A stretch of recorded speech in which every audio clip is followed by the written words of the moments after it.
இப்போ சமூக வலைத்தளத்தை திறந்தாலே எல்லாரும் பேசிட்டு இருக்க ஒரே விஷயம் எக்ஸிட் போல். இவ்வளோ நாள் எலெக்ஷனுக்கு முன்னாடி யாருக்கு ஓட்டு போடலான்னு எல்லாரும் பேசிட்டு இருந்தாங்க. இப்போ எலெக்ஷன் முடிஞ்சதுக்கப்புறம் யாரு ஜெயிப்பா, நம்ம ஓட்டு போட்டவங்க ஜெயிச்சிருவாங்களா மாட்டாங்களா அப்படின்னு யோசிச்சுட்டு இருக்காங்க. அதை பத்தி தான் இன்னைக்கு பார்க்க போறோம், வாங்க பார்க்கலாம். இது வரைக்கும் பெரும்பாலுமா திமுக கிட்ட தான் கிறிஸ்டின் ஓட்டும் முஸ்லீம் ஓட்டும் அதிகமாகவே இருந்துச்சு. ஆனா டிவிகே வந்ததுனால டிவிகே கிட்ட அந்த ஓட்டுலாம் பிரிஞ்சு போயிடுச்சுன்னு சொல்றாங்க. அதிமுக கிட்ட கிறிஸ்டின் ஓட்டும் முஸ்லீம் ஓட்டும் இருந்தா கூட அதிகபட்சமா திமுக கிட்ட தான் இருக்குன்ற காரணத்தினால அதிமுக ஓட்டு கொஞ்சம் கூட குறையாம ஆனா திமுக ஓட்டு அதிகபட்சமா குறைஞ்சிருக்கு.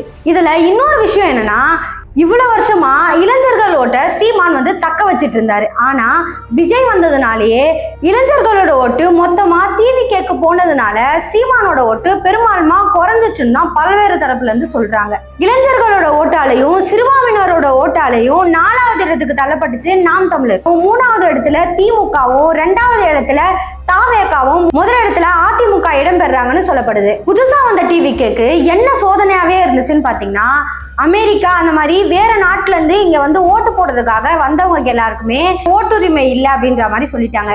எந்த காரணத்தினால அப்படின்னு பாத்தீங்கன்னா, வெளிநாட்டுல தங்கி இருந்தவங்க எஸ்ஆர் ஃபார்ம்லாம் ஃபில் பண்ணியிருக்க மாட்டாங்க. அவங்க இங்க வரும்போது கண்டிப்பா அவங்களோட ஓட்டு உரிமை இல்லைன்னு தான் சொல்லுவாங்க.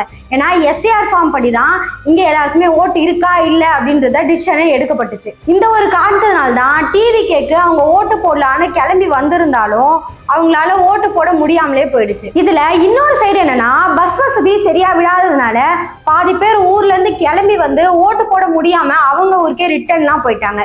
இதுல கொஞ்சம் ஓட்டு போயிடுச்சு, இதுல கொஞ்சம் ஓட்டு போயிடுச்சு. மொத்தத்துல டிவிகேக்கு வர வேண்டிய ஓட்டுலாம் போனதுனால டிவிகே பின்தங்கிடுச்சுன்னு தான் சொல்லப்படணும். ஒருவேளை இவங்கெல்லாம் ஓட்டு போட்டிருந்தாங்கன்னா டிவிகே ஜெயிக்கிறதுக்கான வாய்ப்பு அதிகபட்சமாவே இருந்துச்சுன்னு தான் சொல்றாங்க. இது வரைக்கும் அதிமுகவும் திமுகவும் 3000-4000 ஓட்டுல தான் ஜெயிச்சிருக்காங்க. ஆனா இந்த வாட்டி 60% இருந்து 70% வரைக்கும் டிஃபரன்ஸ் இருக்கும்னு சொல்றாங்க. அதாவது திமுக சைட்ல இருந்து 10,000 ஓட்டுக்கு மேல டிஃபரன்ஸ் இருக்கும்னு சொல்றாங்க. நம்மளோட கருத்துப்படி தொங்கு சட்டசபை கூட வரத்துக்கு வாய்ப்பு அதிகமாவே இருக்கு. ஆனா 200% வரைக்கும் அதிமுக இடம் பெறறதுக்கும் வாய்ப்பு இருக்கு. இதை பத்தி மற்ற டிவி சேனல்ஸும் இல்ல சமூக வலைத்தளத்துல என்ன சொல்றாங்கன்றத பார்க்கலாம். தந்தி டிவி, அக்னி இந்த மாதிரி சேனல்ஸ்லாம் திமுக தான் ஜெயிப்பாங்கன்னு சொல்றாங்க.